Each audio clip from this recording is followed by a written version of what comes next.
Good morning, friends. So many friends I can see on the screen, and I wish this Corona thing gets over. Otherwise, any Sunday morning, whenever I participate in JP Nagar, so all old and new friends, interaction used to be very lively. I am missing that, but nevertheless, let us recent decisions of Supreme Court and High Court. It's a very difficult topic because in the lockdown, last 6 7 months there was hardly any decisions. Still, I have collected many of them, and uh, let us analyze them because I wanted to know last when it was meeting took place on this. So I think from last more than a year this topic was not taken up. So I will start with Supreme Court. Uh, First case which I have listed out is Marico Limited. This Marico Limited is a decision of the Supreme Court. Yes. So uh, Marico Limited Supreme Court has affirmed the decision of the Bombay High Court on reopening of the uh, uh, assessment and quashing of the notice under section 148(1). In this issue, what was the issue was on a certain brand value, amortization of brand value on which in the shape of depreciation, a claim was made in the books of accounts while computing the book profits under 115 JB. The assessing officer, while completing the assessment, he issued a specific notice and he asked the assessee to give a explanation with respect to the same. That was provided to the assessing officer.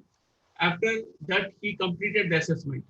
Subsequently, the assessing officer issued a 148(1) notice on the ground saying that this was a notional loss which you have claimed as a deduction, which is not allowable.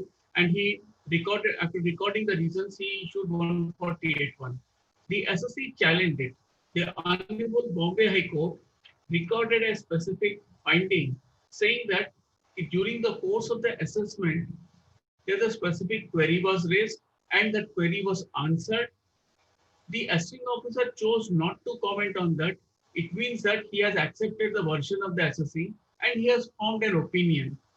So the Bombay High Court uh, quashed the 148(1) notice saying that change of opinion will not constitute a valid uh, reason to reopen a uh, assessment which has reached finality.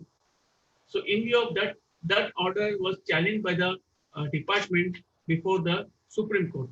Supreme Court concurred with the decision of the Bombay High Court and rejected the and dismissed the SLP filed by the department. Now, similarly, I will go to the next uh, one issue, which is very important, and this is concerns section 43B. The validity, constitutional validity of section 43B was challenged. That also with respect to the leave encashment. The assessee in this case challenged the constitutional validity saying that once I am given an opportunity, an option to follow a particular method of accounting, then by way of section 43B, especially clause F, which deals with the leave encashment, the department can't force me to change the method of accounting. And in view of that, the constitutional validity was challenged. And one more point was argued while challenging the constitutional validity and the correctness of section 43B was in the case of Bharat at Moors. Supreme Court, while dealing with the leave encashment itself, has mentioned the moment leave encashment has crystallized, then it becomes a it is not a contingent liability, it is a determined liability, it has to be allowed as a deduction. Now, the 43B directly goes against the Bharat Act movers, so it violates the principles of, not to legislate against the decisions of the Supreme Court. Supreme Court considered everything in this decision, and then it held that, and held that the Section 43B clause F doesn't violate the principles of, doesn't violate the constitutional validity, and constitutional validity was upheld. And specifically, the reason why, because in a taxation uh, legislation, constitutional validity can be challenged only on two counts: whether the legislature is competent to legislate on that issue, and second, whether that validity uh, is with respect to creating a reasonable to remove the certain anomalies. When both these issues are met, then constitutional validity cannot be challenged and it has to be upheld. Now, while doing that, they analyzed all the provisions and the reasons for which the clause F on section 43B was introduced. While analyzing section 43B, they said section 43B was introduced specifically for the reason associates used to claim a deduction, but actually the payment never used to take place. And especially while referring to clause F for leave encashment, they said there are several employees which were not paid. So they were left high and dry. They gave this example. I was really surprised. They don't have any recourse. And they, on that basis, they said that clause F's introduction was correct. And they upheld the constitutional validity of section 43B. Now, all the other aspects of section 43B for constitutional validity which were there now get settled because of this decision. Nothing else left is left out as far as the section 43B is concerned. This is the second. Any questions concerning that? I will take it in the end. Okay, Sharma ji? Yes, Jalpa will list out all the questions and then I will take up in the end. I will take up in the end. She will. Now, another interesting, case law.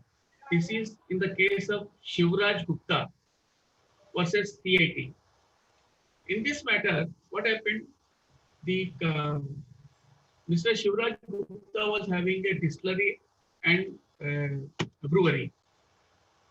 Because of there are certain changes in the legislation, and he was supposed to implement certain upgrade his machinery and all. He was not able to, so he entered into an agreement with another company where the entire share cap he gave away his stake in the company to another concern. And in that agreement, in the MOU, it was provided that for certain period, he can't carry on any other business, and for that purpose, certain amount was allocated as consideration. That was towards the non-compete consideration, the compensation for non-compete. The same was taxed by the assessing officer. The same, and this matter, even CIT appeals confirmed it. After ITAT also, ITAT granted a relief, but assessed by the High Court reversed it, and High Court held that no, this is to be treated as a part of the taxable, and they taxed it. The assessment year is 95-96. When matter before the Supreme Court considered all the important decisions and the provisions, because the assessing officer has invoked section 28(2), 28(1) to tax these receipts. Supreme Court refers to the subsequent amendment in section 28(6) so 28(5)(a), and held that till assessment year 2-3, capital receipts in the shape of non-compete consideration for non-compete is a capital receipt which is not exigible to tax.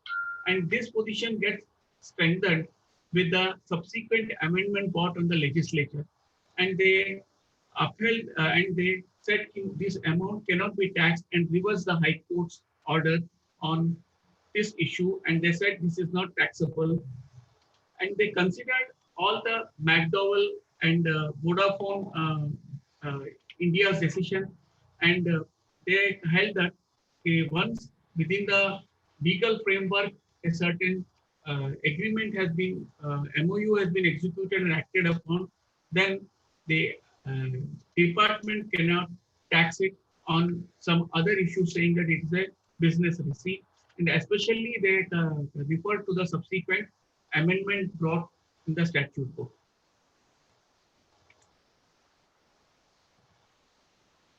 Now I will go to the fourth one. Fourth one is a very interesting case law. Here what happened is National Cooperative Development Corporation. It is a corporation specifically created for carrying on certain lending activities for the members and accept deposits from the members.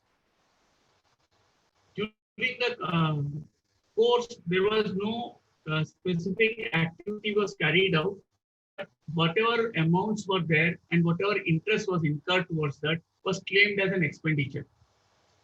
And the assessing officer took a view saying that as you are not having, and it was a cooperative created for the purpose of not to earn profit, it is only to facilitate the members and certain groups which are need of financial assistance, especially those who are members of the corporation and who are into a specific line of business or stream of business. The assessing officer's view was when there is no profit motive, so then all this expenditure which you are incurring cannot be allowed to you as a business expenditure, and Section 37 benefit cannot be granted to you, and he disallowed the entire thing. Subsequently, when in appeal also, they lost the matter. Even the High Court also didn't decide in their favor. But Supreme Court considered the entire gamut of the provisions, and it has took a very specific issue saying that lack of profit motive doesn't mean that they can't carry on the activity. When there is a proof that there is a activity has been carried out during that year, profit earning was there or not, that is not an issue. Issue is once the activity is there and there is an expenditure incurred towards that, then that has to be allowed in the Section 37(1). Certain observations in this Supreme Court decisions are very crucial, and especially they go to show that even just because this decision may be in other matters where any charitable organization which doesn't have a profit motive but carrying on an activity which is for the purpose of in a professional manner, whether the expenditure can be allowed or not. Specifically, one specific finding they had given, merely absence of where core business of the SSC corporation was to receive funds from central government and then advance same loans and grants to cooperative societies. Merely because grants benefited a third party, it would not render disbursement as application of income and not expenditure. Thus, expenditure incurred in the course of and for the purpose of business would be allowable as deduction Section 37(1).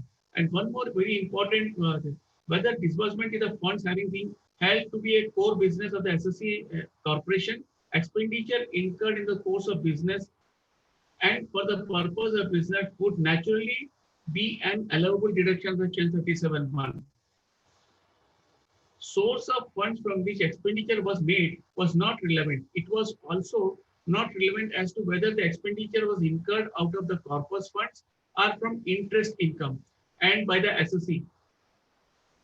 Merely because grants benefited a third party, it would not render disbursement as application of income, not expenditure, and thus every application of income towards business objective of assessee corporation was a business expenditure and nothing else.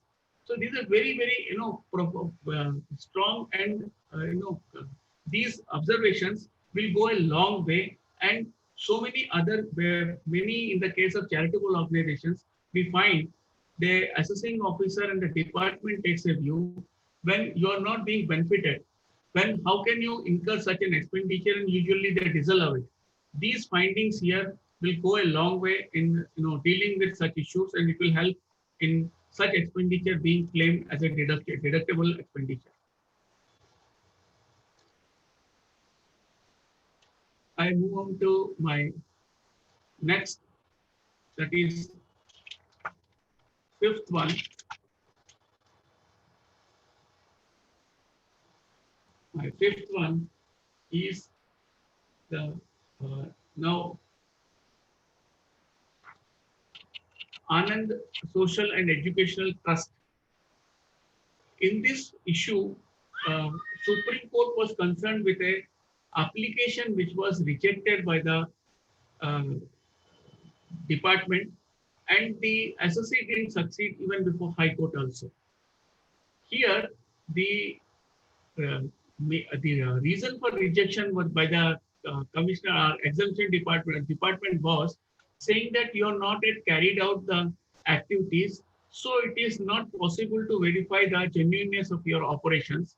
So they rejected it, but they didn't make any observation on the saying that whether the objects of the trust deed as they contained the object, whether they were charitable or not. Supreme Court took note of all the facts, and they said the trust was created only within 2 months. There is a time limit for filing an application.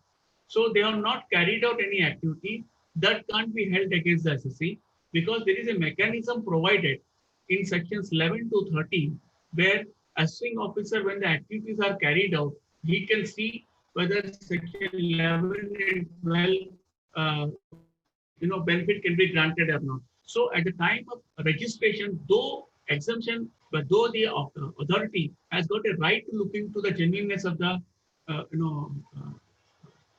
activities of the trust, but if they are not being carried out, and there is still time for doing that, so that can't be the reason for saying that we will not allow registration to the trust.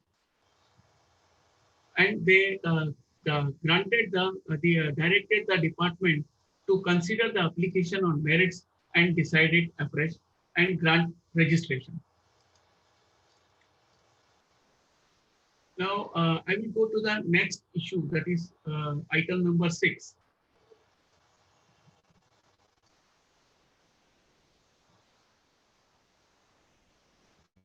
Item number 6 is Maruti Suzuki Limited. Disallowance under section 43B cannot be made if there is, and where there is actual payment. This 43B decision is a Maruti Suzuki, again goes a long way and removes many other anomalies which were there. And this issue only for the sake of information I have given. Any further discussion may not, because already tribunal and all, they were following this position. So this for the sake of information I have given. Anybody has got any specific question, then I will answer it. I will go to my item number 7. From this item number, I will go to the High Court decisions. Now, in the High Court, this is a very interesting case before the Bombay High Court.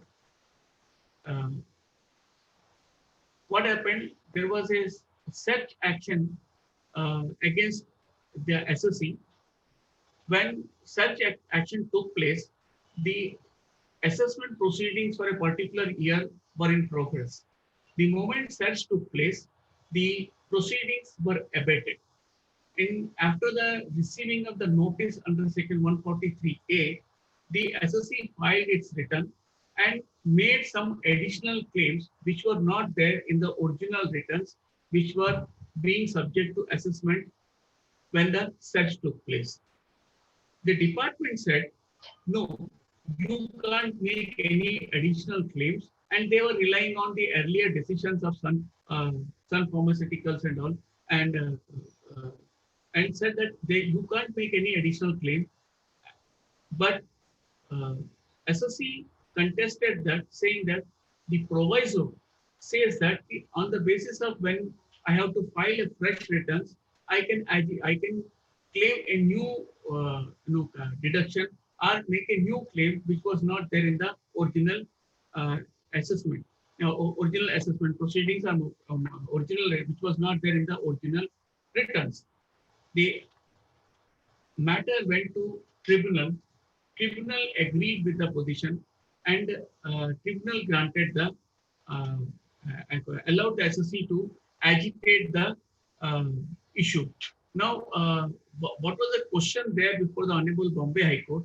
Whether on facts and circumstances, case and law, Honorable Tribunal was justified in holding the return filed at 153A, or even during the course of assessment proceedings under Section 153A, the SSE can lodge new claims, deduction or exemption or relief which remain to be claimed in regular return. This was a question specifically which was raised.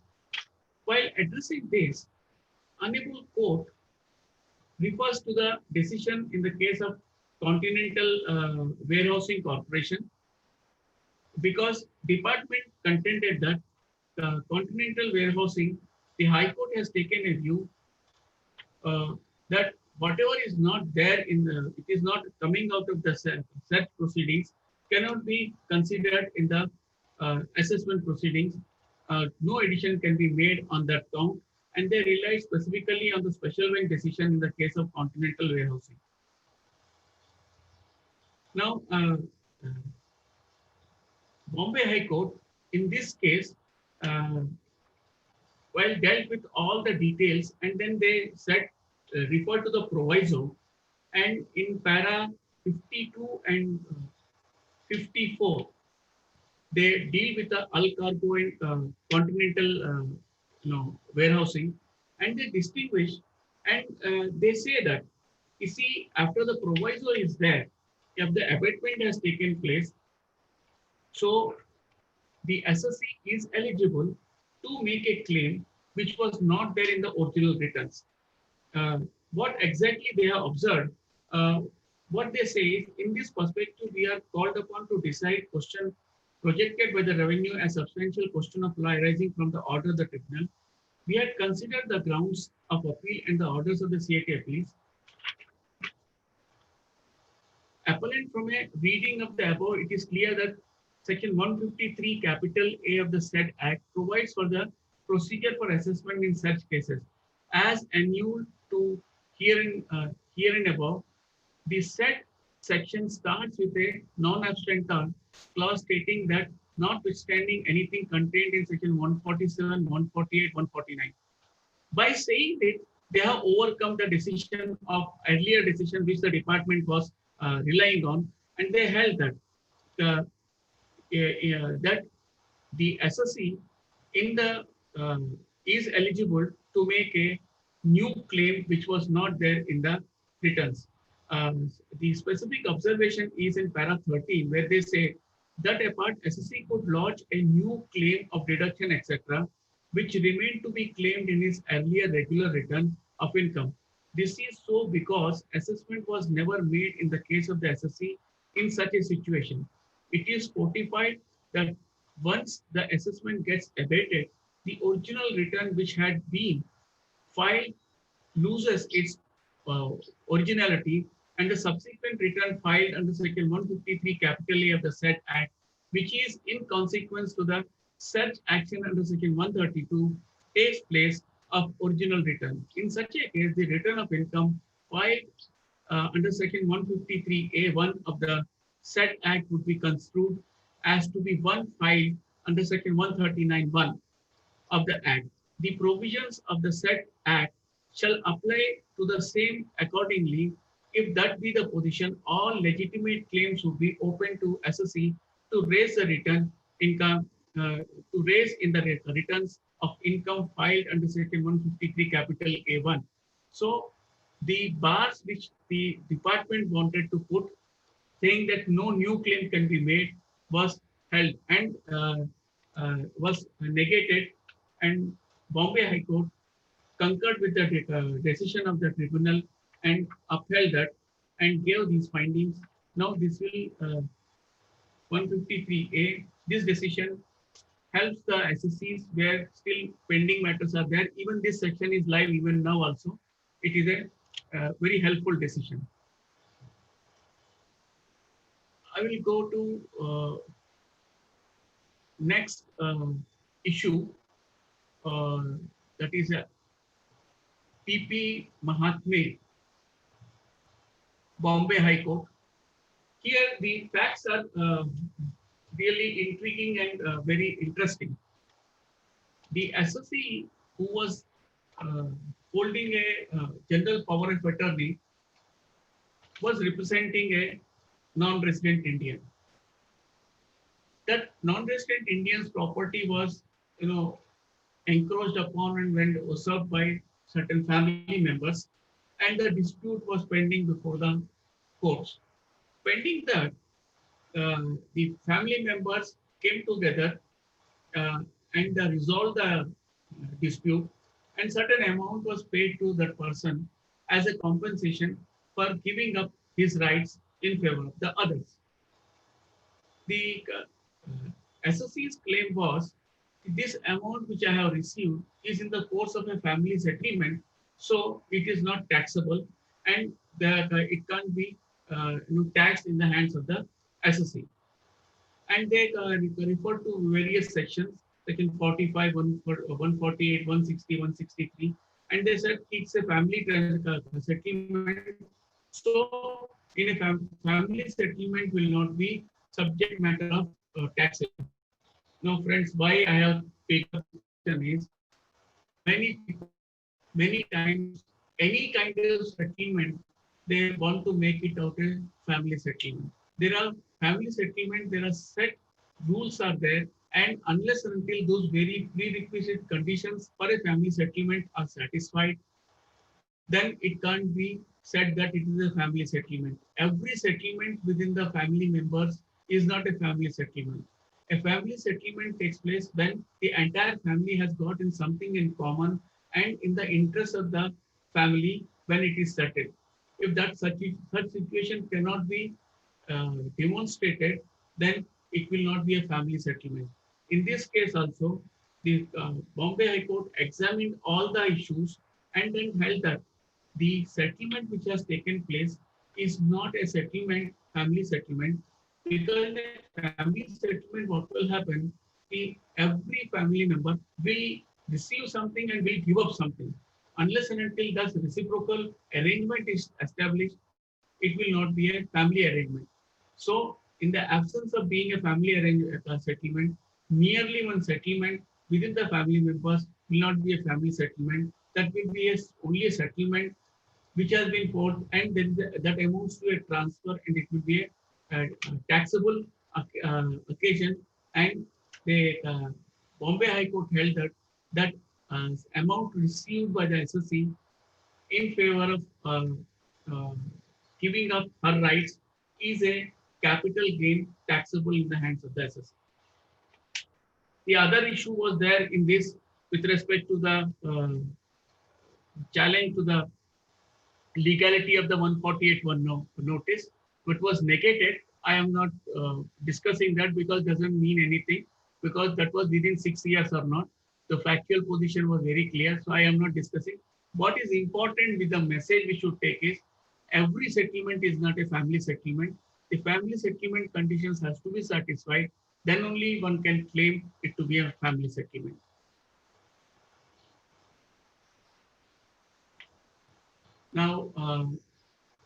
coming to this ninth, item, uh, which is Karnataka High Court decision. This is with respect to, deduction claimed by the SSC in section 54F. What the facts say here is a person had uh, already had uh, certain residential units. Those units he was using it. He had given on rent, and they were being used for commercial purposes.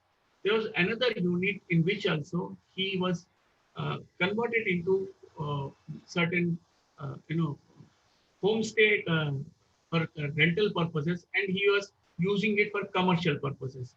And thereafter, for another, shares what he has sold, on which he purchased a flat and made a claim for section 54F.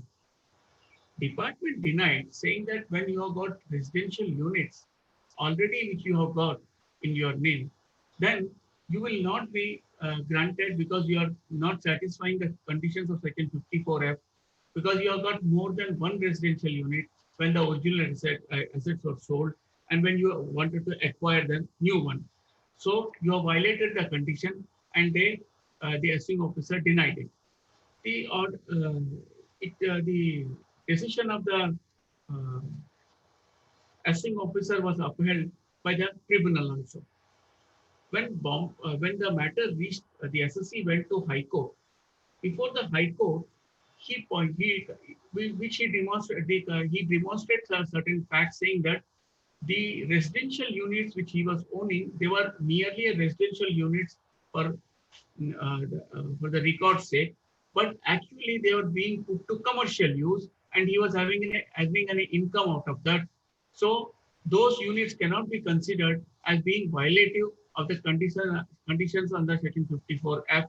And he convinced the court got convinced, if the units are being used for the purpose of commercial purposes, then those units cannot be considered as violating the provisions of section 54F1. I will just read the uh, observations of the court. From the close scrutiny of section 54(1) F1 of the Act, it is evident that the order to attract section 54F1 of the Act, the conditions stipulated in clauses A and B of the proviso of section 54F1 have to be complied with, as the legislature has used expression and the end of clause A proviso of section 54F1 of the Act. It is pertinent to note that section 22 of the Act, any income from any buildings, irrespective of which the use, which has to be treated under the head income from house property, it is well settled legal proposition that the provisions in a taxing statute providing incentive for promoting to growth and development has to be construed liberally, so to advance the object of the section and not frustrate. A bench of this court in Sambandham Uday Kumar Supra, while interpreting section 54F of the Act, has held that provisions of section 54F is a beneficial provision for promoting construction of residential houses and has to be construed liberally. Kerala, Delhi, Allahabad, Calcutta, Hyderabad High Courts have taken a view that usage of property has to be considered, determining whether it is residential property or a commercial property, and Madras High Court in such and such Supra has held that the expression residence implies some sort of permanency and cannot be equated with the expression temporary stay as a lodger. In the backdrop of aforesaid well-settled principles, of the facts of the case in hand may be examined, learned counsel for the revenue have fairly submitted that out of the 9 apartments, even 7 to have been sanctioned for commercial purpose. Therefore, the dispute only survives in respect of 2 apartments which have been sanctioned for residential purposes and are being used for commercial purposes as service apartments. the usage of property has to be considered for determining whether the property in question is a residential property or a commercial property. It is not in dispute that the aforesaid two apartments are being put to commercial usage. Therefore, the aforesaid apartments cannot be treated as residential apartments. The contention of the revenue that the apartments cannot be taxed on the basis of the usage does not deserve acceptance in view of the decision of Kerala, Delhi, Allahabad High Court, and they mention that and they do it. It's a very, very, groundbreaking decision. And on this very, very facts, they refer to other cases also, Geeta Duggal and also for two flats. And they say that, 54F has to be granted. Use carefully, but it's a very good decision saying that just because it's a residential unit, you can't conclude that it can't be used for commercial purposes. It's being put to use for commercial purposes. Then for the purpose of section 54F1, that is, it is not going to breach the condition. The Karnataka High Court decision. This is for the sake of information. If anybody is planning any relying on this Karnataka decision, be careful. But I think it gives some scope for, it gives a food for thought. It gives food for thought.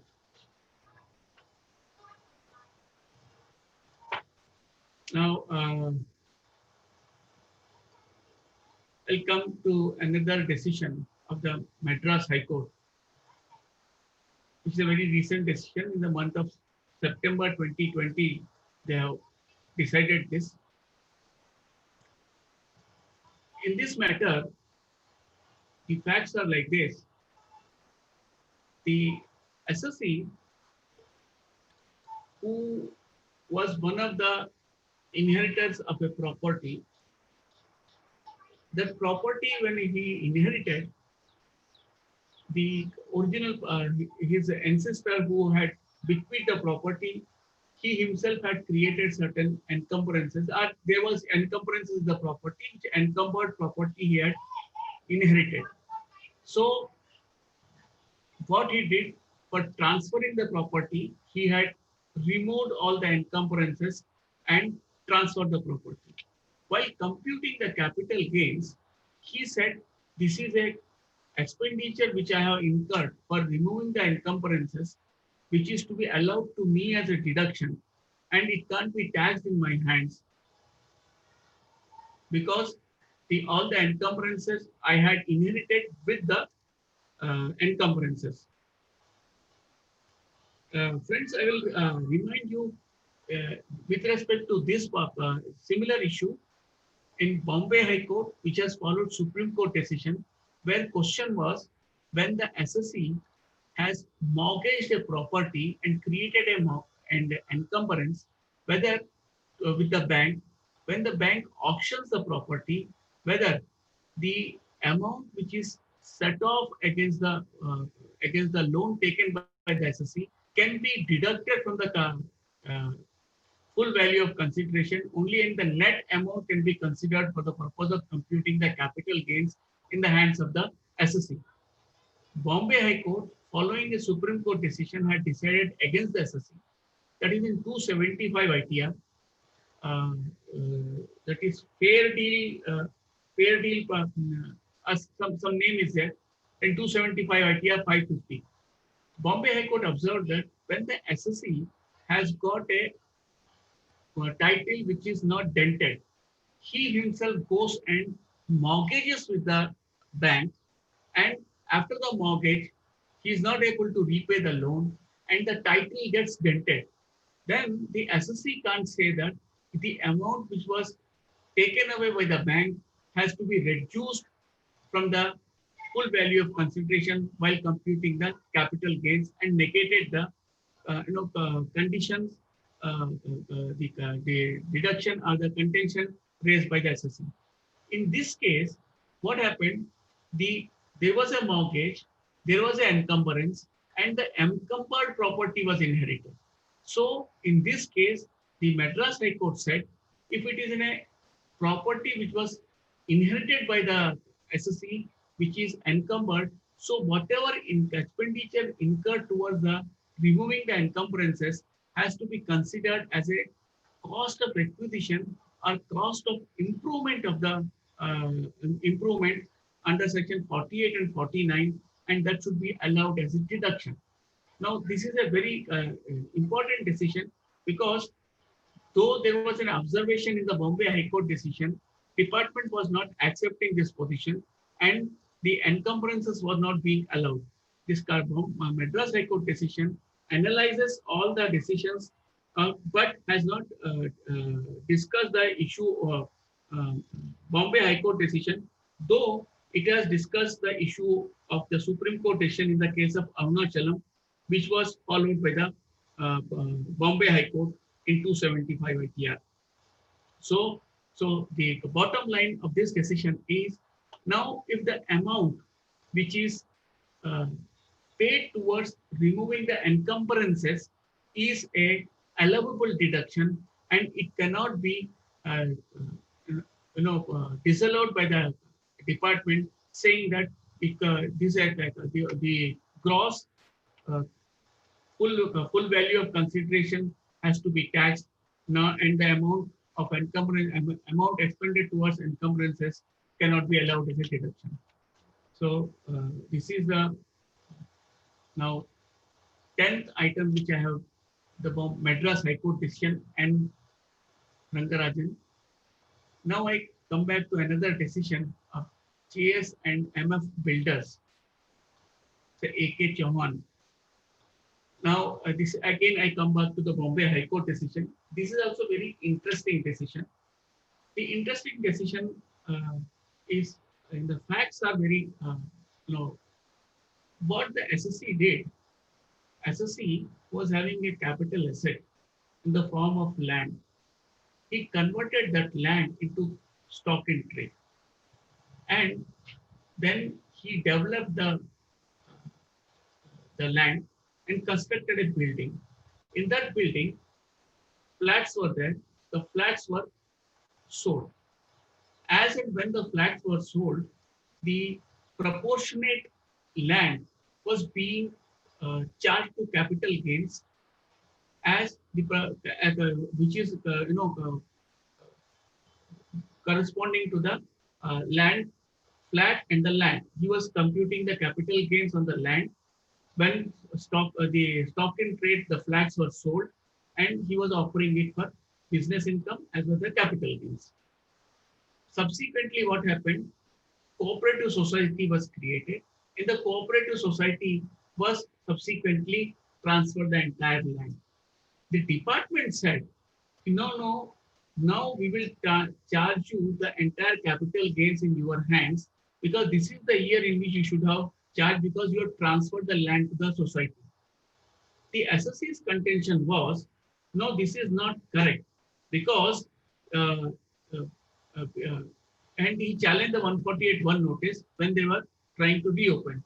The SSC's contention was, the land which is there, which is, all the flats are relatable to the land, and whenever I was selling a flat, the same proportion land capital gains I was offering it for tax, and that is the right procedure I was following.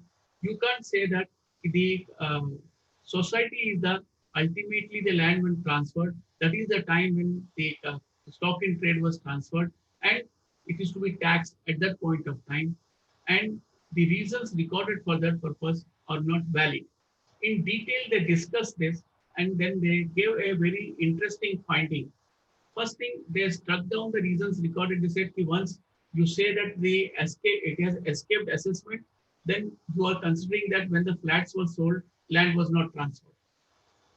If you have accepted that earlier when he offered capital gains, when the flats were sold, then you have accepted the position the land was being sold. Then second point, they said whenever you sell when the land, flat owners will start getting right into the land, because department's contention was, till the society is formed and the land is transferred to the society, the actual flat owners will not get any right in the land. They said, yes, correct. That is, the position is correct, because unless and until cooperative society is formed, the flat owners will not get a right. But till that time, when the land is not already been sold, flats are already been sold, the title may not lie with the society, but it doesn't mean that it has not uh, transferred to the flat owners. It is only in the interregnum period. So the contention of the department is not correct, and the reasons recorded for taxing it again in the hands of the SSE is not correct.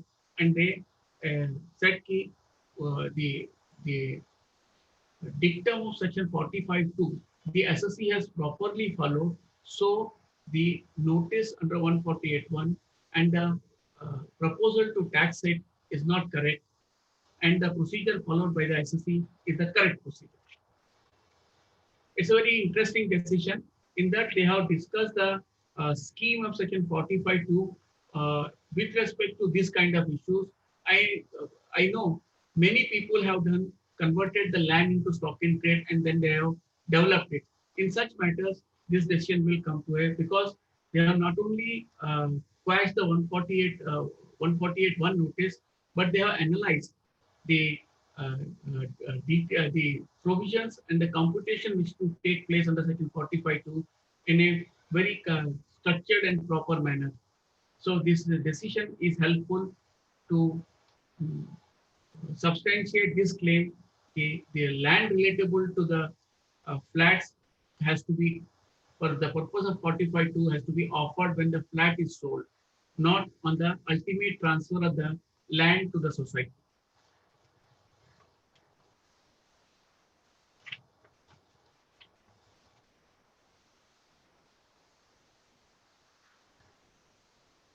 Now, I will go to another decision of the Bombay High Court.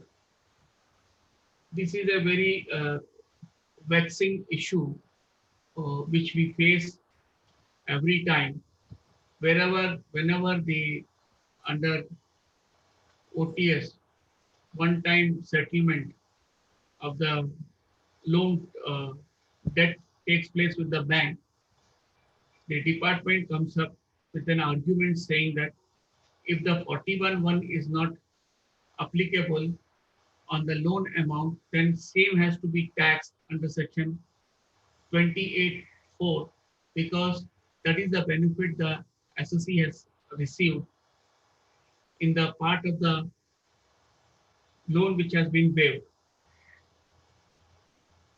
Now, in this facts of this case, that is the case of SR Shipping Limited, the issue was the SSE took a loan and which was settled. The department said, to the extent of the interest which is waived, if it is not claimed as a deduction, that's fine, but whatever is claimed will attract 41(1). But the remaining part of the loan, which was waived by the department, will attract the provisions of section 28(4), and they invoke that.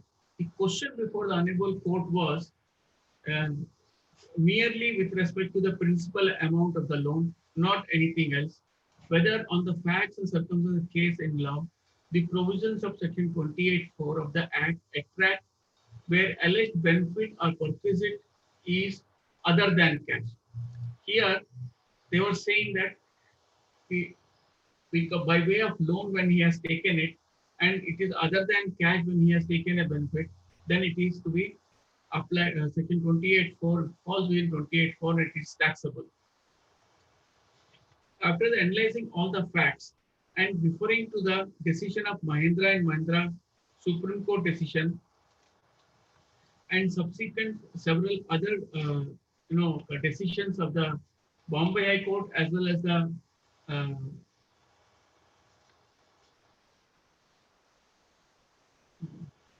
other courts also, especially the department was saying that in the name of waiver of the loan, what exactly it is a subsidy which is there. And here I would like to read the contention of the department with the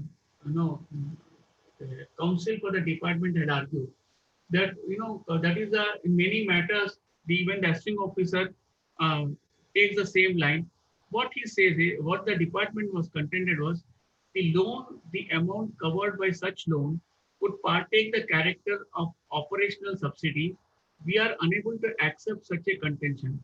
Conceptually, loan and subsidy are two different concepts.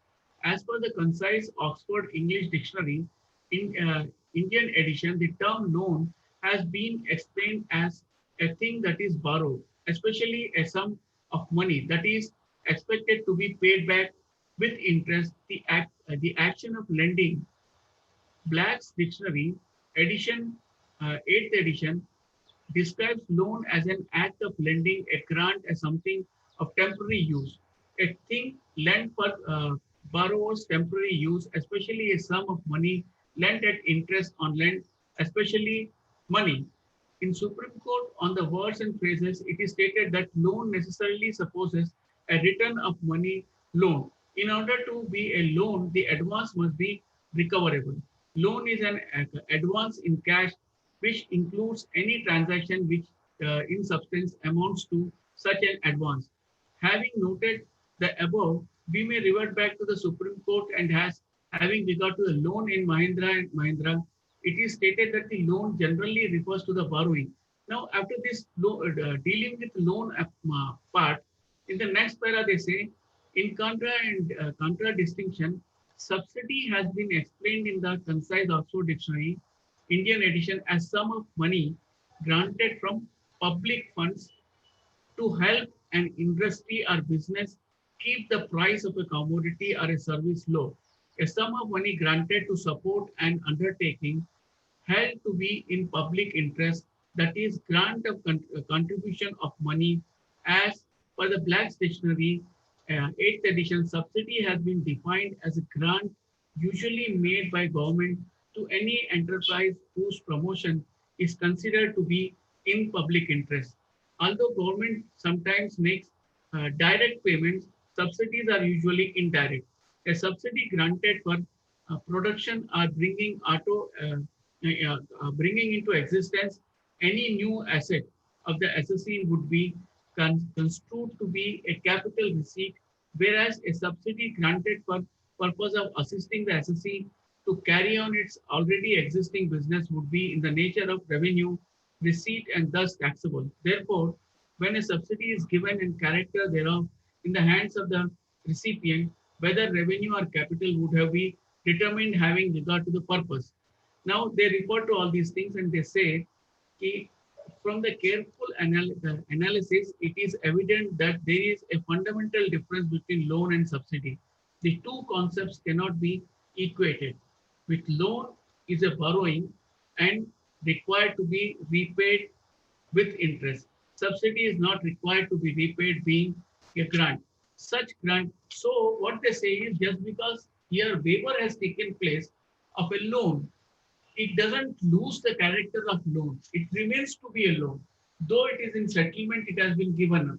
The department was saying that once a waiver takes place, then that takes a shape of subsidy, so it should be taxed. That contention they have rejected, and they have said that 28(4) cannot be, invoked in these cases, and they uh, upheld and they granted relief to the assessee. Because in this case, the tribunal had taken a different view and rejected the claim of the assessee.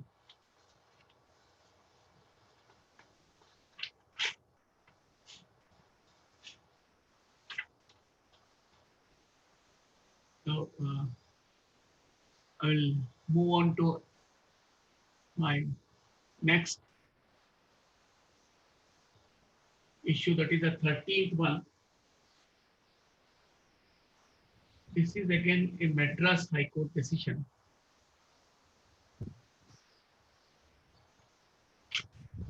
In this Madras High Court decision, interesting issue is that the proviso, which was introduced by Finance Act 2016 in section 50C, saying that if any agreement was entered into and the consideration was decided earlier to that, and in that year there was a money also was paid to with uh, in through banking channels, then the stamp duty reckoner rate which is to be reckoned with for the purpose of determining whether the full value of consideration should be the actual consideration or the stamp duty valuation has to be considered, should be in that year, not in the subsequent year in which ultimately the registration was taking place. When this was Finance Act specifically mentions that this will come into operation from 1st April 2017. The SSE had entered into a transaction, in this case, in the year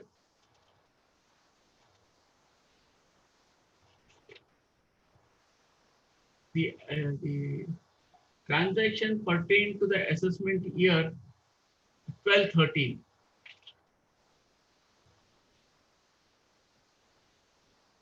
Oh, sorry, assessment year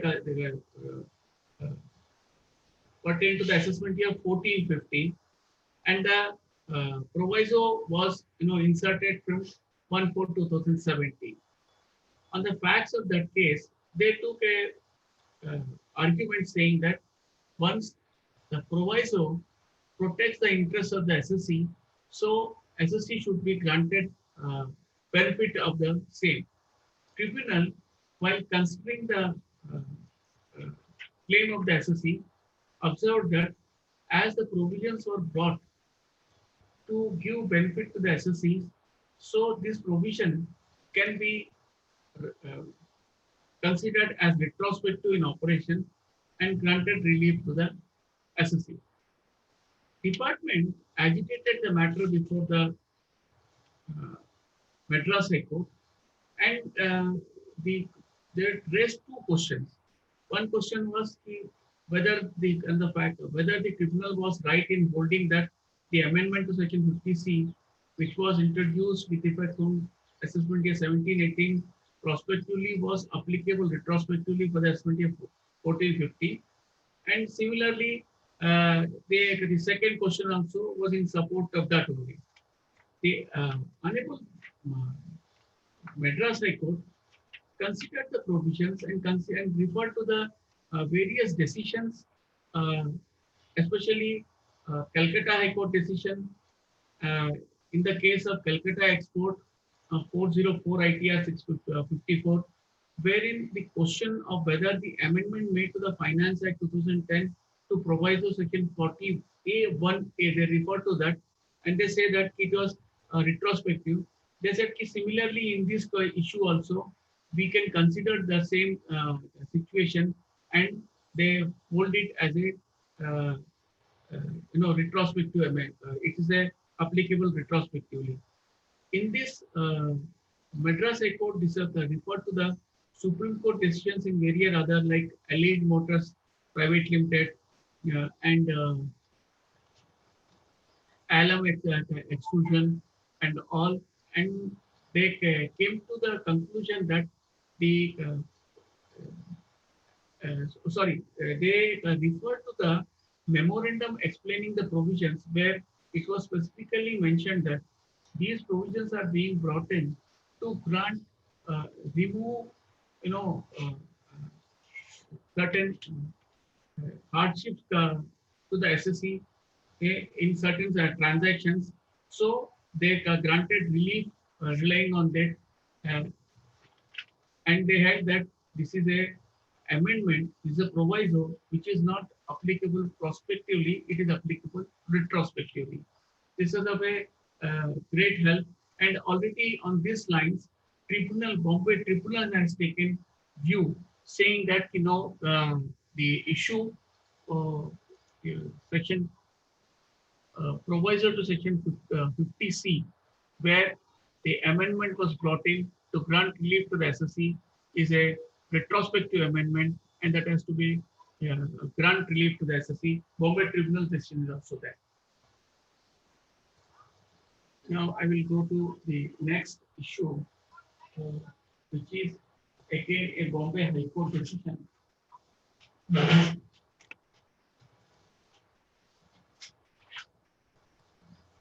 In this decision, the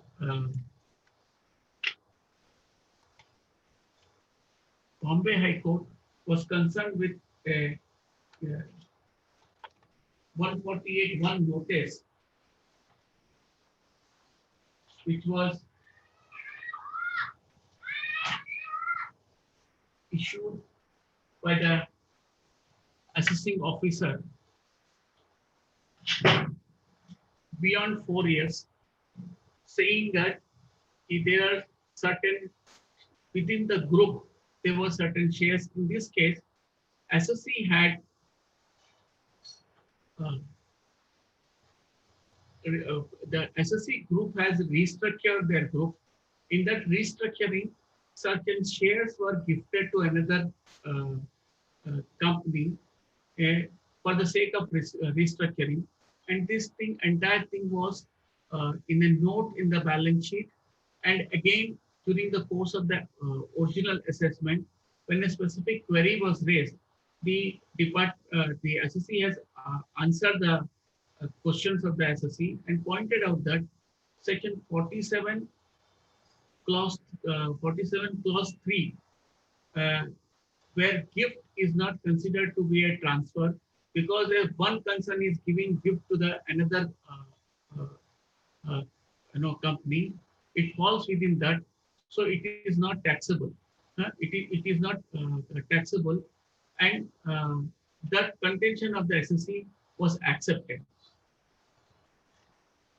Now, however, after the assessment was over, beyond 4 years, the SSC, the assessing officer issued a notice under 148(1) on the basis of reasons recorded. In the reasons recorded, they mentioned that one of the group concerns where the matter had traveled to CAT appeals, and CAT appeals had given certain direction on the basis of which they reopened the assessment here. And they said, and they refer to that those letters which were given to the assessing officer for on the basis of which he had recorded the reasons for issuing 148(1). The SC challenged it on 2 grounds, saying that when this issue was there in the original returns, along with the returns, he has filed all the details, and he has provided all the requisite facts and details with respect to this transaction. This transaction was subject to scrutiny. The assessing officer has called for details and provided it. So, when you issue a notice beyond 4 years, where originally there is a assessment which took place under section 143(3), then the SSC should be held as, he has not made true and full disclosure. There is a failure on the part of the SSC to make a true and full disclosure, then only you can issue a 148(1) notice. If you are not able to allege that, you don't, there is no failure on the part of the SSC to make a true and full disclosure, then 148(1) notice is time barred, and it is hit by the second proviso to section 147.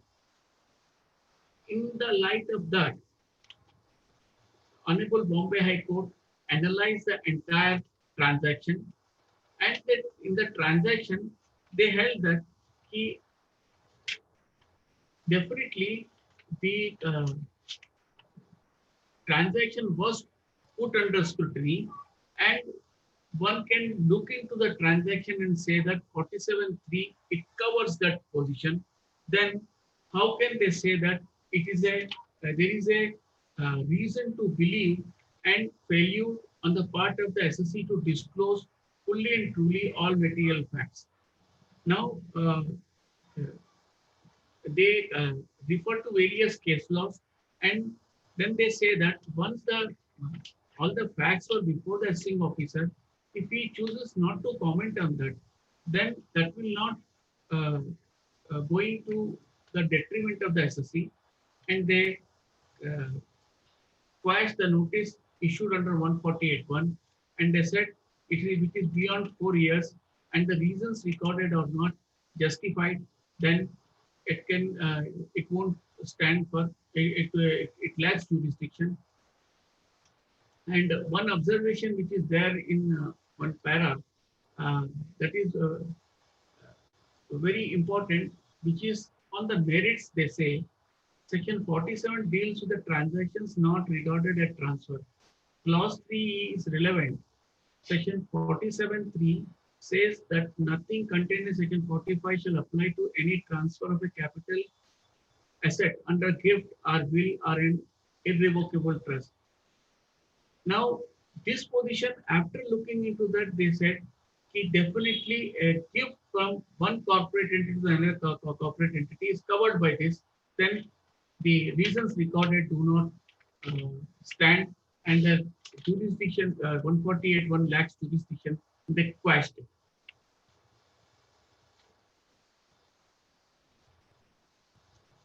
I will go to item number 15. If you can just scroll it down. Item number 15. Just scroll it down, please. Little more. Next one.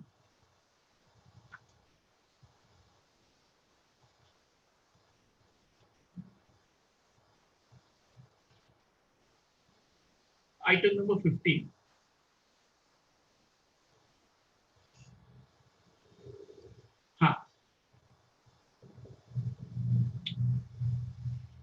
This is a very interesting, again, Bombay High Court decision. Again, during the course of this Corona period, Honorable Bombay High Court has delivered very important decisions. When I was, desperately searching for case laws, to put before you, so I was thinking how many case laws I will get. So this is a one case law which is, pronounced by Bombay High Court on 21st September 2020.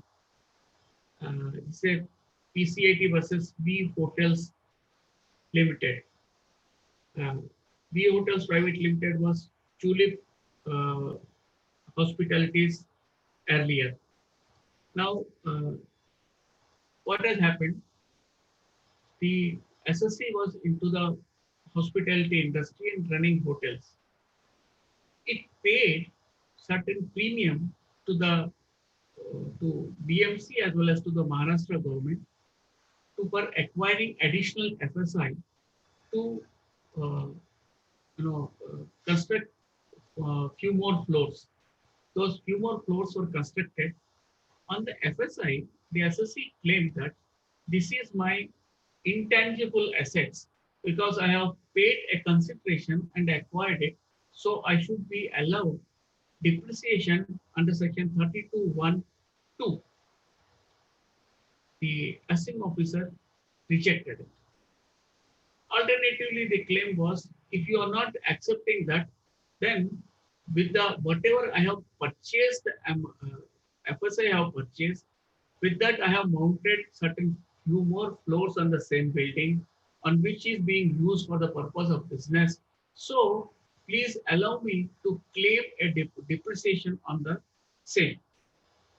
The issue before the Honorable Court was only with respect to the building part. Department was not prepared to grant it. The Honorable Court analyzed various decisions, especially a decision earlier passed in the case of the SSC.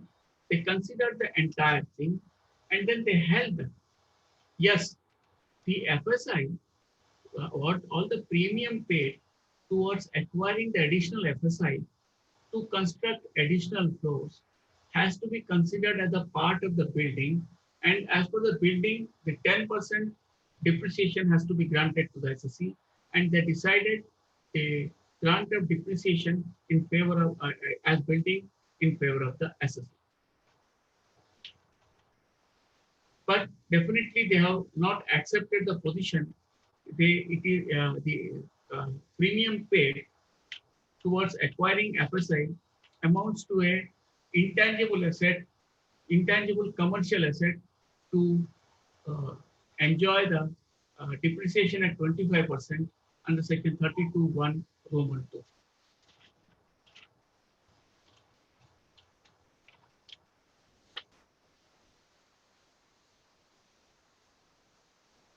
Now,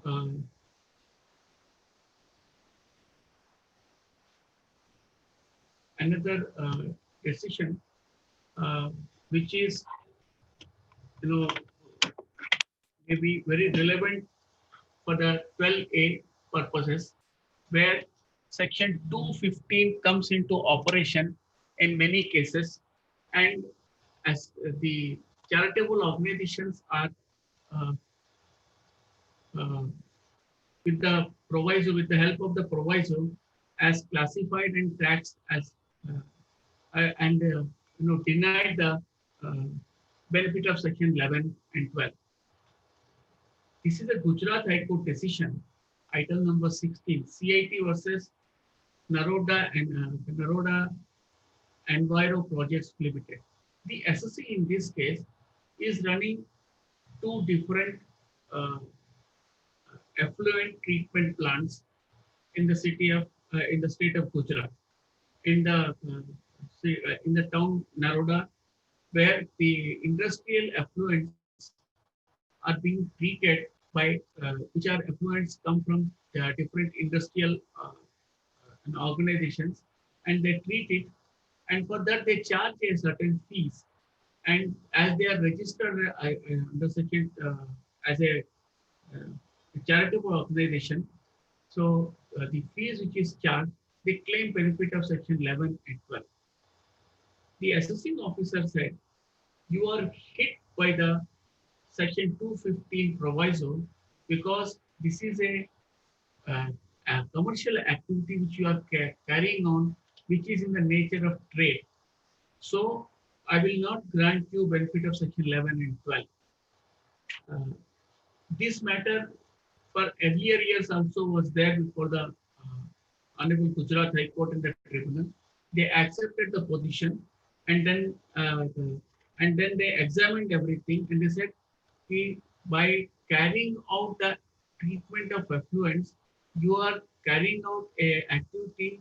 This goes towards preservation of the environment, and that is an amount, that is a cost which is a public utility, and it is for the benefit of the public. So it is a charitable activity, and it will not be hit by the proviso to section 215, and any fees charged towards that has to be considered as only to achieve the larger goal of or the larger object of the trust, which is not the activity carried on by the SSE is not to supersede the object, it is only to achieve the object. And in that, just when he is doing it, and it is for the public utility, then it can't be said that it is an activity which is in the nature of trade or commerce and to deny the benefit of section 11. This decision is very important, and similar issues were being considered by the different high courts also. In before Bombay Tribunal and Bombay High Court also similar issues have been still pending, but this High Court decision is analyzed all the relevant decisions which were prior to the insertion of the proviso also, and considered 215, section 215, and then they said that if your main object, you are carrying on a particular activity in a structured manner, and there is a certain fees or cess collected only to achieve the main object of the trust, and it is not that you are carrying out the activity and independently only to carry on a trade activity or a commerce activity. So then, uh, yeah, section the proviso to section 250 will not uh, cannot be used to the detriment of the SSC, and the SSC has to be granted benefit of section 11 and 12.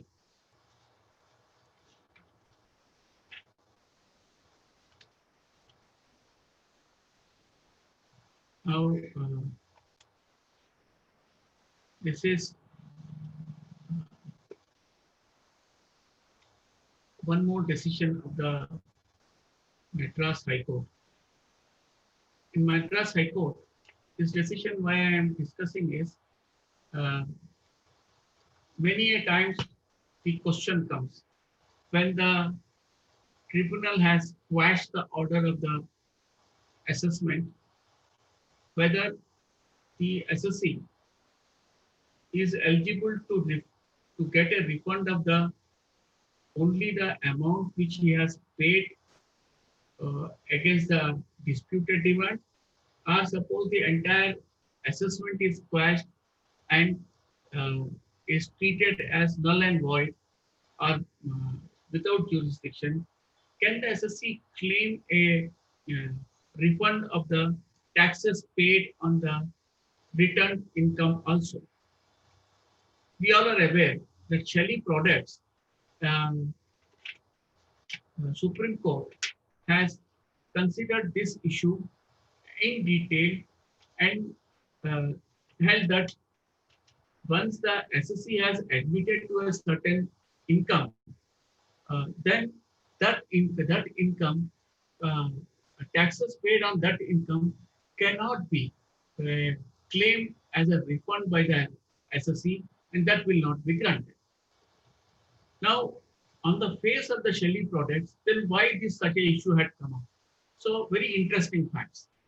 In this case, what happened? The individual SSC who was a petitioner, writ petition, who had filed a writ petition before the Madras High Court, challenging the particular order of the assessing officer, had developed on a piece of land a certain hospital facility, and that hospital facility had been leased out to another concern for on a long-term basis, and that entire asset was being used by that company for a long time. Thereafter, uh, during the assessment year 93-94, both the SSC and the other company which was running the hospital, both transferred the entire asset to another company for a consideration, and the uh, agreement mentioned that they will receive the consideration in the ratio of one will get a certain part and another will get certain part, and the certain part will be paid only when the ultimate registration and the uh, other formalities are done. So what happened? This 90 assessment year 93-94, the agreement was entered into, but possession was also given. The other party started using. They had took the possession of the property, but till 99 or 2000 2001, the property name was not transferred and the agreement was not registered. The registration took place during those years. So when additional some compensation was also paid to the other party, not to the SSC before the High Court. Assessing officer, while completing the SSC uh, assessment of the SSC for the assessment year 2-3, brought the further compensation paid to other hospital who was running the hospital around 4 crore 30 lakhs as income in the hands of the SSC. The SSC agitated. The order was confirmed by the CAT appeals. Before the Income Tax Appellate Tribunal, the SSC when argued, so tribunal granted relief to the SSC, saying that nothing doing, you can't tax this amount. The 4 crore 30 lakhs cannot be added in the SSC's hands. And ultimately, this is not a income in the hands of the SSC. Ultimately, it is not taxable to capital gains also in this year, because actual transfer as per the section 247 has taken place in the assessment year 93-94, not in assessment year 1, 2, and 2, 3. so you can't tax it. And they deleted the petition. And matter was sent back to the assessing officer to give effect to the order.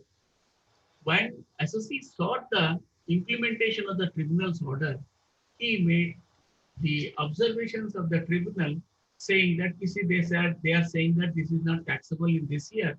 So I am request you to grant me a refund for the returned income also, and this is not taxable in this year at all.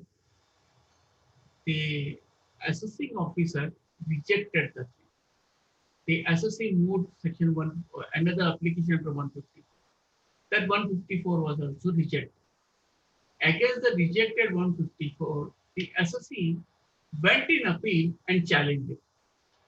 While deciding that, Honorable Madras High Court considered all the decisions and especially Shelley products and observed that the assessee is not eligible to make a claim of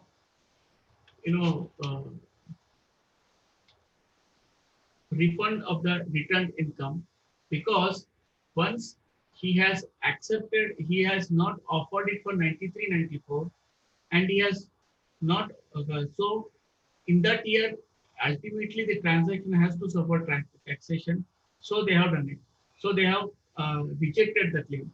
Here, what I am saying is, the Honorable Court observed one more thing.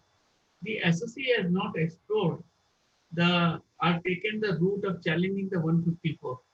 So these two things were to the detriment of the SSC, and his application was rejected.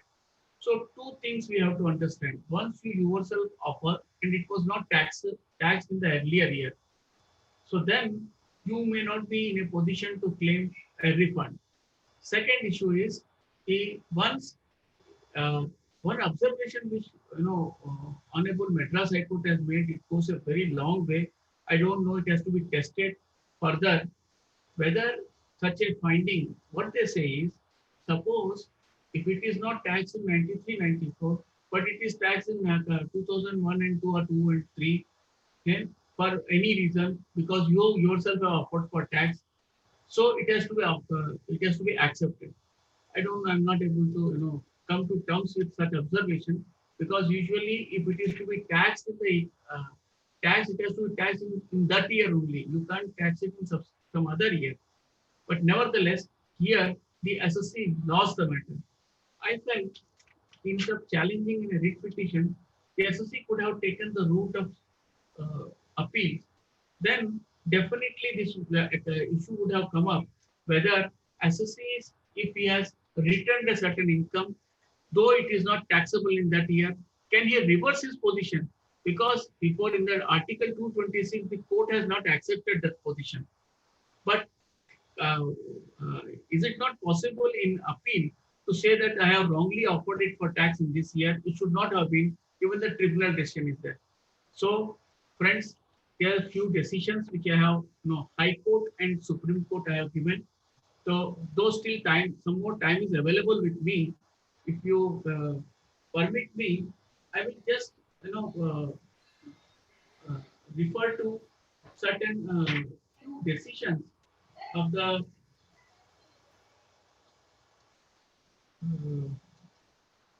tribunal, which may be, come in handy for we professionals, which were, recently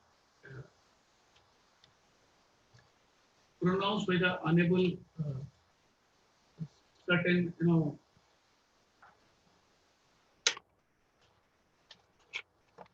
tribunal benches of some Bombay High Court and some other courts. I will just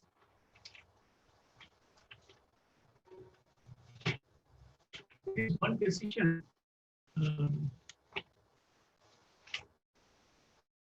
But due to lack of enough time, because otherwise I wanted to select certain tribunal decisions also. So anyway, I will now take any questions are there and answer them. Yes, we have few questions.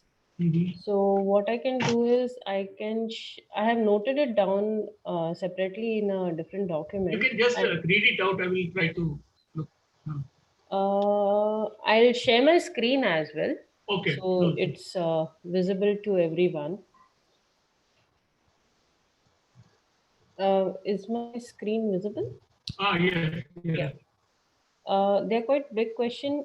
You would like to read, or should I read it for you? You can read it because I will also anyway. I will go through that. Entered into an. I will read it out. Mr. A entered into an option agreement to buy a residential house with a developer in March 2016. The developer did not commence the construction, and Mr. A had to approach the court and obtain a decree. And the developer was directed to pay Mr. A the principal amount, a compensation amount, and interest as per terms of option agreement. The last tranche of payment was received in April 2019. Mr. A wants to treat the excess amount received as long-term capital gain, taking advantage of the index cost. Since this was a relinquishment of right, and since final amount under decree was received in April 2019, it can be treated as long term and wants to avail benefit of section 54. Your views. First of all, I will say that whether you will be eligible to section 54 at all is a question, because what you are relinquishing here is your rights, not a residential house. So according to me, you are not eligible to section 54. You can consider section 54F. Now, question is, in March 2016, you say you have entered into a agreement. So when did the settlement take place? Because you say that you got a decree against the, what is the date of the decree? See, because that will determine your period of holding. Because what you received in the April 2019. So 2000 March 2016 to 2000 March 2019, you want to treat it as 36 months. I have got my doubts because that can't be the period, because what you receive is not the issue. The ultimately what the decree was passed from that period, because after the decree was passed, your rights are extinguished. Because then they have decreed against the SSC and they have determined this is the amount to be payable. So period of holding will end with the decree, not with the payment. So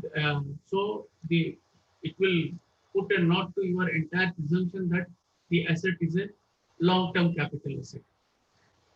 So can we move to the next one? So the participant is saying decree was passed in July 2018, but as per decree, the right would exist till last payment was made. Acha, if there is any such condition was mentioned there, so then fine. Because if the decree, the state, but so then if it is a long-term capital asset, then only 54F, not 54. No 54, only 54F. Okay, we have second question then. In my previous query of option agreement, SSC wants to argue that though the option agreement mentions compensation in interest, the interest is not a normal interest on loan. It is in the nature of compensation only.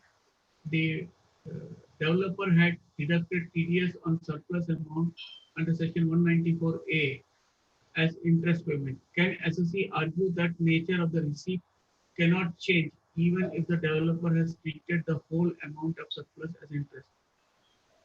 See, first thing is that what kind of agreements you had, you have to look into that.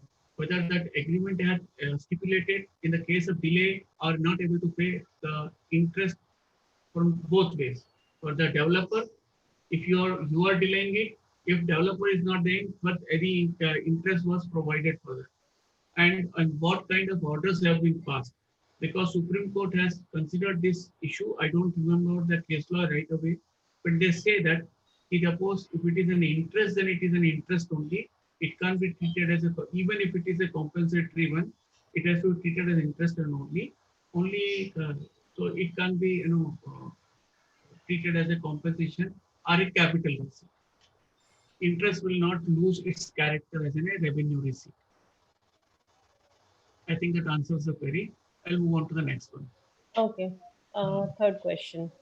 In view of the Bombay High Court for section 50C, can one take view that benefit of beneficial provision introduced can be availed retrospectively? Please guide. I am not aware of which Bombay High Court decision you are referring to, but just I refer to the Madras High Court decision. Wherever beneficial provision is there, then they have granting it. And in the case of ATIB 10 also, there was certain provision was there which is beneficial to the SSC. They are accepted, the tribunal is accepting that position. Yes, if it is a beneficial provision, and we are able to demonstrate that how it alleviates the SSC's hardship, it can be taken benefit of. Supreme Court decisions are there. May I move on to the next one? Yeah. Are the jurisdictional high court decisions are binding on the assessing officer? Also, Supreme Court decisions are there in favor of SSC. Whether assessing officer can go against the law of land. If other high court decisions are available in favor of SSC, can assessing officer refuse this benefit to SSC, stating that there are no jurisdictional judgments available, hence not applicable in case of SSC? I think there are so many questions in one question. Yeah. So let me, part by part answer it. Yeah, might be we can break it up. So are the jurisdictional high court decisions are binding on the SSC officer? Of course they are. Of course they are. Now, jurisdictional high court decision, suppose it is on a legal issue, then on the entire territorial jurisdiction of, it's a Bombay High Court decision, the entire territorial jurisdiction of Bombay High Court is binding on the SSC officer. All those legal issues which are there has to be in consonance with the decision, has to be determined. Now, suppose there is a factual issue. If a writ petition was filed, a certain issue was on the factual position, then that decision is binding on the same facts of the same SSC on the High Court. Whether that is applicable to the other SSC or not, that depends upon the facts to facts case. So, also Supreme Court decisions are there in favor of SSC.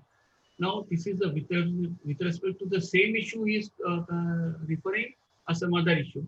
If it is there is a Supreme Court decision in line with that jurisdictional high court as that, then Supreme Court will have, because section 140 or article 142 is there.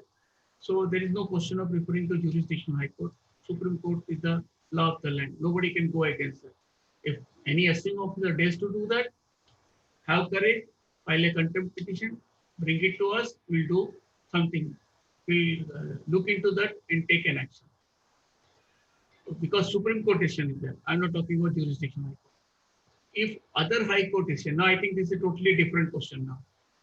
On particular issue, there are other high courts which have determined the legal issue, which is in favor of the SSC.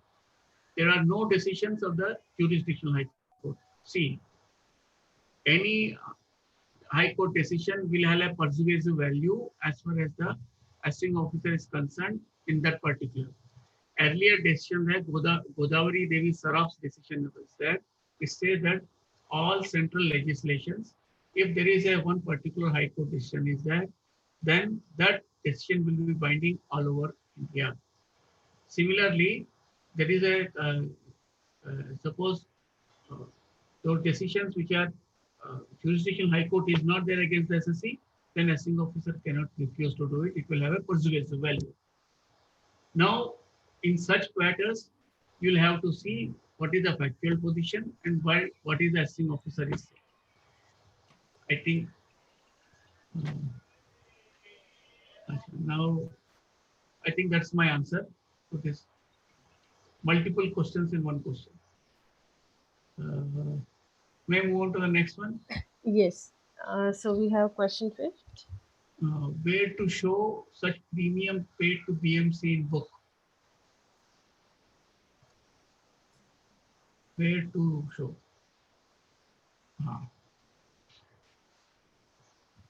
So in that case law which I referred to, that V Hotels, what while claiming that they had capitalized towards the building cost of construction, and then they made a claim.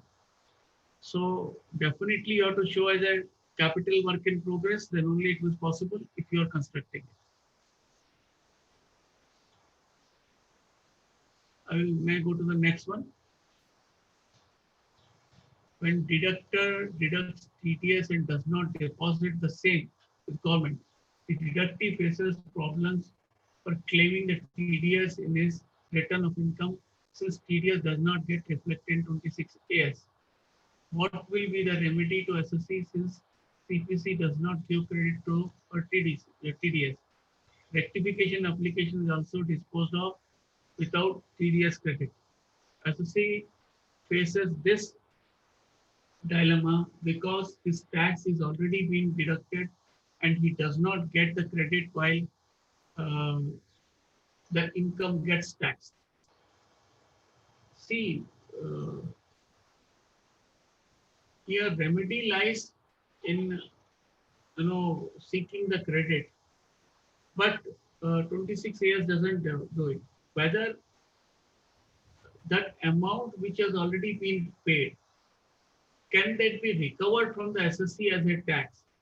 To that extent, there is a Bombay High Court decision where Bombay High Court says that once TDS has been deducted and I have received only the net amount, so the remaining part, which is on the taxes, you can't ask me to pay. To that extent, you can get a protection. But whether you will get a credit, you will have to file a complaint, police complaint, and carry on the proceedings. And whether at what point of time they will see the light of the day, it's $1 million question. I may not be able to answer it. And SSC company took unsecured loans from directors and shareholders without interest. Company incurred heavy losses. Company returned back loan in his profit and loss account. Is it taxable?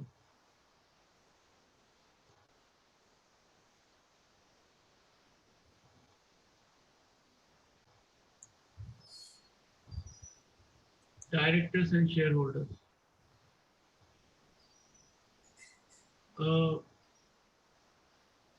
Straightforward without having any further exposure to facts.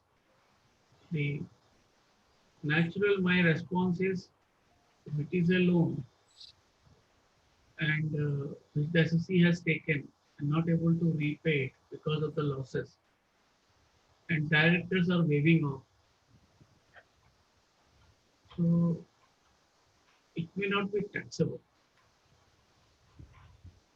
Now, because there is no interest element, so 41(1) will not get triggered. And under which provision they can tax in the hands of the SSC company? According to me, not taxable. But to give a very, very specific and emphatic answer, some more facts may be required, but whatever has been stated looks like not taxable. But not taxable. I think these questions are over. If any specific, I think in chat there are certain supplementary questions are there. I have covered all the questions from the chat. Okay, Okay. there is one last one. CIT versus Tata Services Limited 122 ITR 594 has treated on the same issue as right in capital asset. Okay, it's just a reference. It's not a question. With respect to what? Which case? they are referring, he will be referring to any specific issue? No. No, that's correct. The 122 ITR is because any right created is also a capital asset. Correct. There is no issues about that. Okay. I have one question. I have not written it down. No, no, So, sure. You can very well go ahead.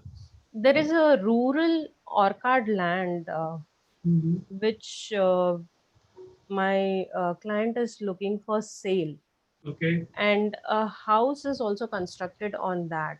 Okay. So, what will be the capital gain taxability? Okay. Now that rural land you are saying, is it? Yeah. Okay. That rural land falls within the definition of capital asset, section 240. No, it is a rural land, so it is But not it is not covered as agricultural. capital. It is not a capital asset. No, no. So is it a? So that's why I asked. It's an agricultural land. It is an agricultural land. It's It is an orchard land. Okay, orchard land. So as on today also, there is agricultural income out of that. Activities are being carried out. Yes. Plantations are carried out. Plantations are there, and then activity. So usually they refer to orchard land, but usually in the records it is there, but no activity is being carried out. That is not the situation. No, that's not a situation. Plantations are still carried out. They have some gardener over there, and they are doing it. Now another question. Now, how far is it from any municipal limits? Because in the section, if you open section 214, I don't have the act. Just to pick up that section 214. If you open up, in that there are certain criteria is provided, and 2-3 years back there is an amendment also. Earlier it was I think 18 kilometers or 21 kilometers as the crow flies. So as per the municipal limits, it is coming under rural. So all those criteria are assessed. No. Rural means what happens is whether it is more than 18 kilometers away from any border of any municipal limit. Yes, it is away from more than 18 kilometers. It is. Okay. So that is all these conditions are there. If it is not falling within the parameters of capital asset and it is an agricultural land, to that extent it will not be taxable. But you are saying there is a construction is also there. Yeah, exactly. So my point is there is a construction on that land. So how do we treat that construction? Okay. Now construction, how is that construction reflected in the revenue records?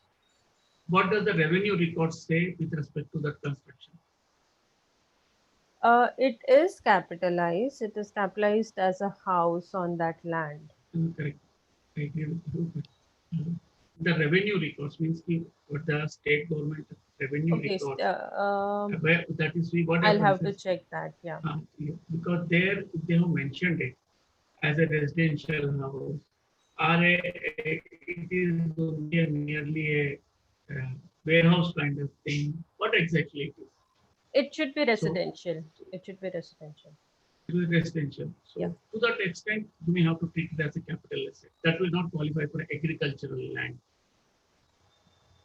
Okay, so we'll have to, while selling, we'll have to divide the amount as land and house and then consider it. So whatever facts you're mentioning, on that basis I am telling you. So to the extent of the house, it may not become an agricultural land. Okay. Because only agricultural land will be excluded from the definition of capital gain. House cannot be. Even farmhouse is not excluded. No. Okay. So yeah, this is clear. And for capital gain, section 54, date of possession means period is to be calculated from the date of registration or date of possession. For the new asset purchase. Sorry? For the purchase of the new asset. Yeah. While selling, period of holding of the capital of the residential house property should be from the date of possession or from the date of registration. Okay. So what you are saying, the original asset, whether 36 months should be computed from when the period will start Period to be running. calculated. Yes. Now, see, there are two ways of looking at this.